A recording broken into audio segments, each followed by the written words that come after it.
citoyenne à laquelle nous assistons ce jour. S'agissant du professeur Maurice Kamto, j'aimerais dès l'abord affirmer que ma présence ici est son fait. Et ce n'est pas le fait du hasard. La raison en est que, comme membre de la société civile, j'ai refusé de laisser mon ventre dicter ma pensée.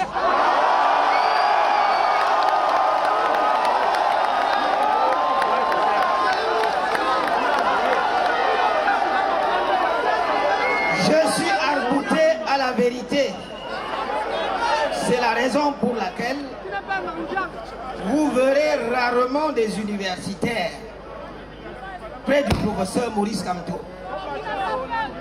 qui a été mon enseignant et qui, par la force des choses, notamment de la circulation des élites, je suis devenu son jeune collègue.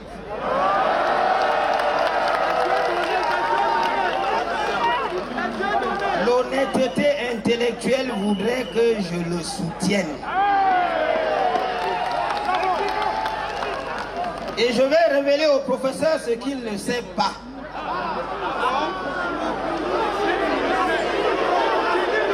Professeur Maurice Kamto, si je suis ce que je suis à l'heure actuelle,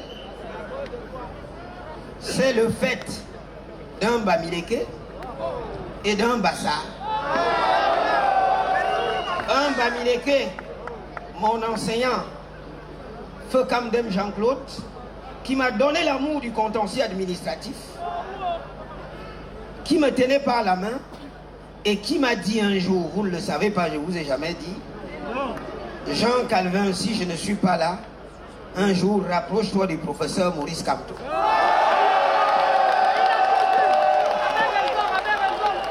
Un Bassa qui a été mon co-directeur de thèse avec un maître français à Nantes, le professeur René Ostiou, en l'occurrence le professeur Roger Gabriel Lep, à qui je dois mon trait de caractère bouillonnant et de liberté, parce que pour ceux qui ont connu le professeur Lep, ils peuvent reconnaître ma personnalité.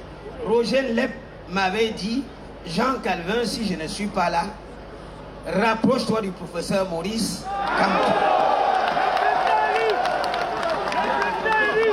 Merci, cher professeur. Vous comprenez maintenant pourquoi je suis proche de vous. Vous ne le saviez pas.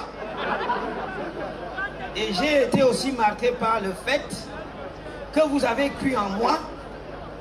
Voilà pourquoi nous nous concertons en permanence.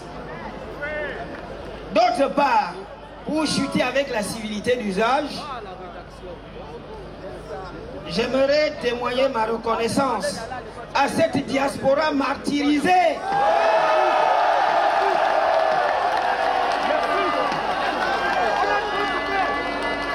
Qui connaît des blocages par rapport au processus d'inscription sur les listes électorales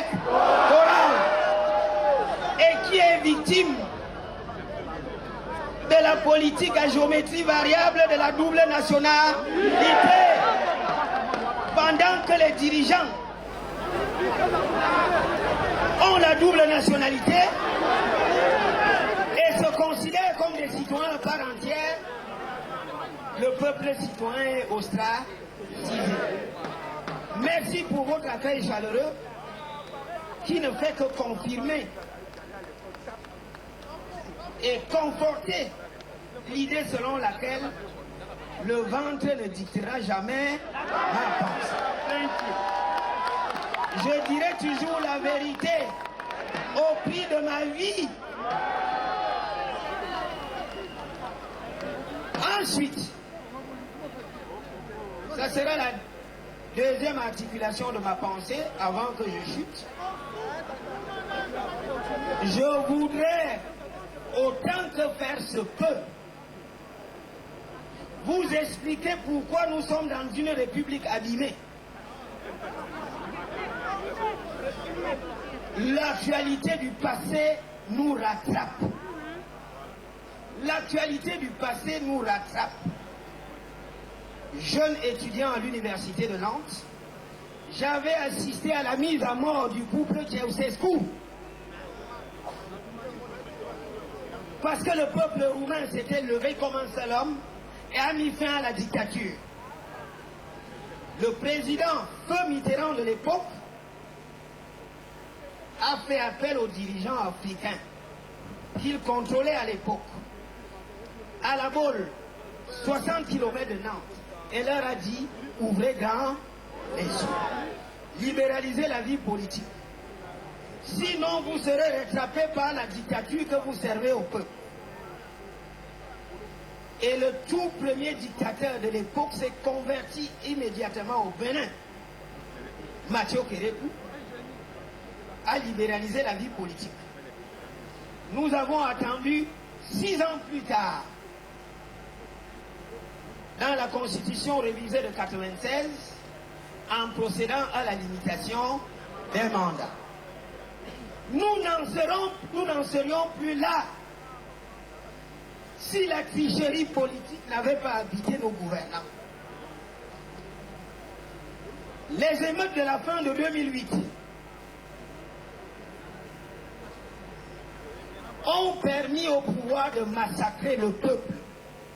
Moi-même, j'ai failli trépasser, n'était-ce ma popularité auprès des étudiants qui m'ont reconnu dans la rue et qui m'ont extirpé. Le président a fait une sortie en disant que je vous ai compris, mais par un moment d'inattention, subrepticement, il a révisé la Constitution en levant le verrou de la limitation des mandats. Et pourquoi? Parce que la diaspora s'était mobilisée en disant qu'on va la traiter devant la CPI.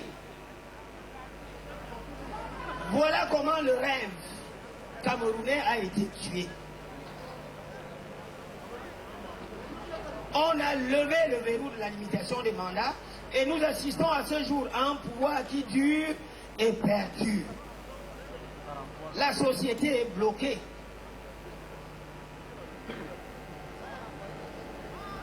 Comment sortir de l'impasse? Et ça sera la troisième articulation. Il y a une double solution.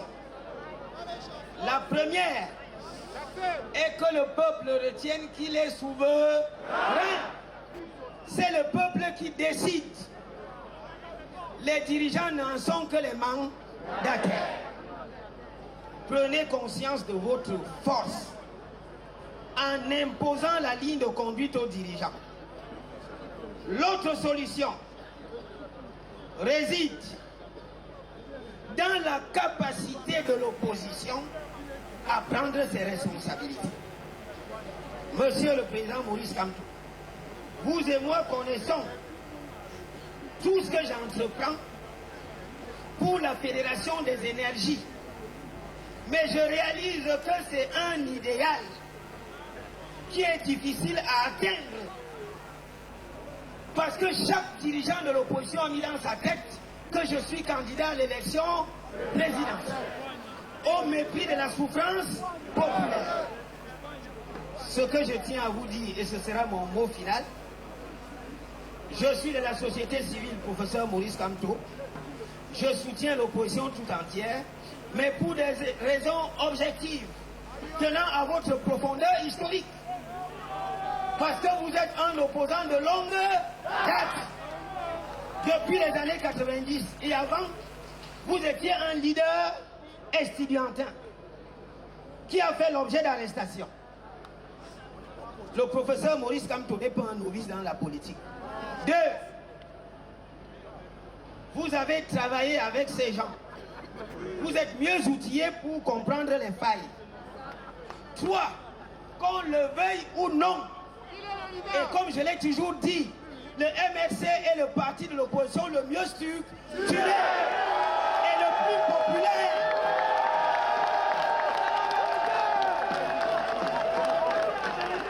Le MRC n'a aucun problème de financement de sa campagne électorale. Monsieur le le président Maurice Kamto, face aux opposants qui ne veulent pas s'asseoir à vos côtés, prenez vos responsabilités pour sauver ce peuple.